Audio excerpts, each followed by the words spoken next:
Welcome, and welcome back to the latest edition of Brandler Bits. I'm Jeff Brandler. This is our end of the year episode, and what a year it has been. Just a quick question. Does anybody remember anything they did in January or February? I'm at a loss for this. I have no recollection. To me, the year starts on March 17th, the day I moved my in-person office to my home office. And in the last 271 days since then, it seems like one big day. Just one long day of separation of different dinners and different meals and different events, but one long day that has lasted 271 days. And this one day seems like a horror movie, where you hold on to the armrests and white-knuckle it until the monster is destroyed. And like all good horror movies, just when you think the monster is destroyed, the monster returns. Yes, this is what 2020 has been all about. I don't think anyone needs a list of the year in review, a top 10 list, or a bottom 10 list in order to recount the tragedies and disasters that have happened this year. Some of us have feared the worst. Some of us have taken the hardest hits that the year has offered. Some of us have been knocked down, scared to death, and recovered. And here we are still standing. Yes, many of us have had an increase in depression, an increase in anxiety, an increase in weight, let's call it the COVID-15, an increase in drinking, an increase in smoking, and an increase in online shopping. Now, typically, these symptoms are problematic, but seemingly, they've been problematic for everyone. If you look up the definition of the term normal, normal is the context in which the behavior happens. When you hear that everyone has these symptoms, these behaviors have become another definition of our new normal.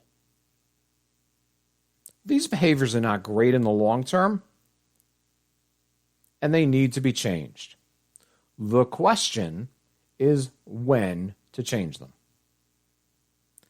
Many long-term listeners know that I am not a fan of New Year's resolutions.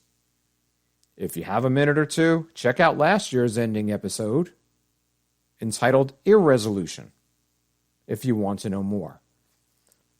Do we wait until next year when the weather is warmer, when a full vaccine regimen is in full bloom?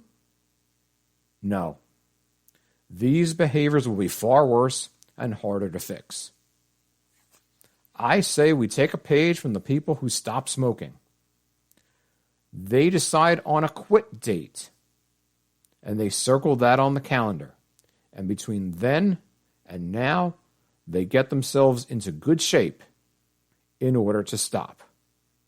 Okay, what would that look like? So let's say you want to lose that COVID-15 weight gain that you have had, and with the holidays coming up and the virus spiking, you say you are not quite ready to lose that weight. Makes lots of sense. No point doing something until you're ready to do it. So you decide to pick a date, let's say arbitrarily February the 1st. And you decide that you want to get in shape for your February 1st quit date, if you will. And here are some things that you might do. You might start monitoring your food intake. Don't change a thing, just monitor it.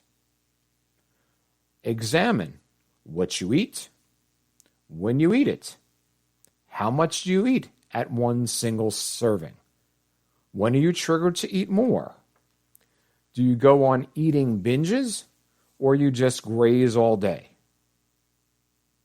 Once you've accumulated this data, now you also know some of the pitfalls when you start to do your change on our arbitrary February 1st date.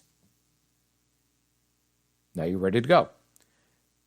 Then you set a reasonable goal for the first 30 days. Say by March 1st, I want to lose 3 pounds. Then decide what strategies you will do in order to do that. Will you use an app? Will you use a food plan? Will you use a food substitute like Nutrisystem or Jenny Craig? Will you be doing this by yourself, or will you be asking others to join with you? Then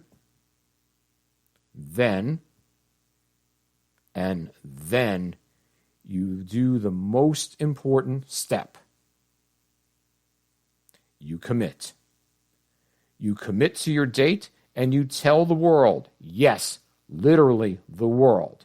You post it on social media. You tell family, friends, neighbors, anyone that you can conceivably tell that, hey, on February 1st, I am starting my weight loss plan, and my plan is to lose 3 pounds until March 1st. And when February 1st comes around, you start. And on February 2nd, you start again.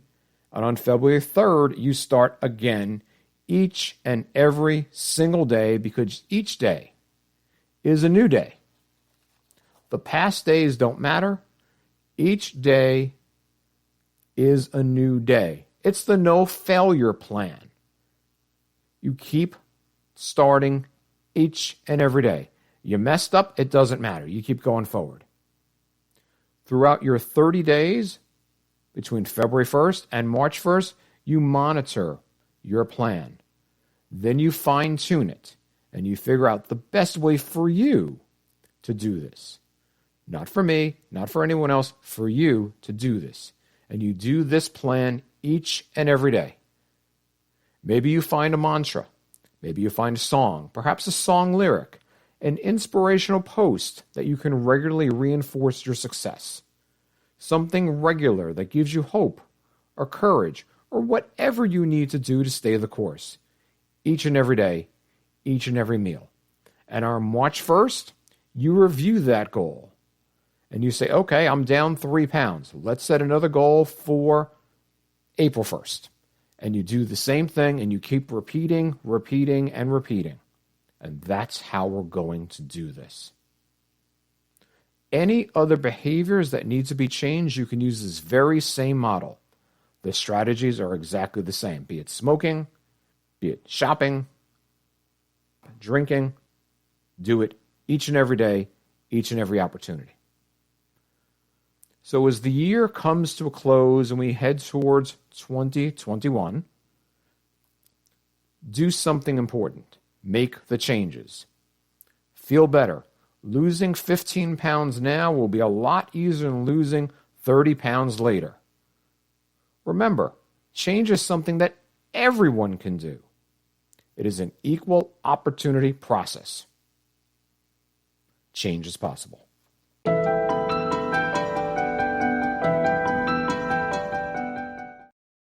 I would be remiss before ending today if we didn't address the obvious spikes in depression in this population. Researchers are calling mental health issues the fourth wave of COVID. These problems, unlike food and the others, will definitely get worse and definitely cause bigger problems. As we head towards winter, seasonal depression will be in full bloom. When we combine seasonal depression with the depression that's caused by the isolation, the stress, and the loss in our normal lives, this depression can be disastrous and potentially, and sadly, fatal. If you are having an increase in depression, please find a therapist. Do that now. Do not do that tomorrow. Do not wait till next week or our mythical February 1st date. Teletherapy is the most amazing thing that has happened from this pandemic. You can see any therapist in the state that you live in. You are not limited to the region, the county, the town, or within miles of your home. Since it's teletherapy, you can connect to someone easily. To do this, you need one thing: courage. Asking for help is not weakness, it's a strength. It takes strength to pick up a phone or a device. You need courage, you need strength. This is doable. In order to find a therapist, ask a friend, a coworker, a neighbor, search online, search your insurance plan. If you have no insurance, check out a local mental health agency. Talk to a clergy member, a doctor, someone that's involved in understanding these things. Ask them for a recommendation. There are so many people that you can see. Find the courage. Do this now. If you have questions or comments about today's episode, feel free to contact me at my website, which is www.changeisimpossible.org. And speaking of my website, for convenience, there is now a link on the homepage for all of the COVID-related Brandler Bits on the sidebar. Remember, 2020 has been a rough ride. 2021 in the beginning will probably be just as rough. We will need some good strategies, some good resilience, some faith, some gratitude, and some good self-care to get us through. Do not hesitate to find extra support if you need it. There will be more Brandler Bits in 2021. Hopefully some of these tidbits have been useful additions to your 2020 menu. From the entire staff at Brandler Bits, have a great holiday season, and we will see you in 2021.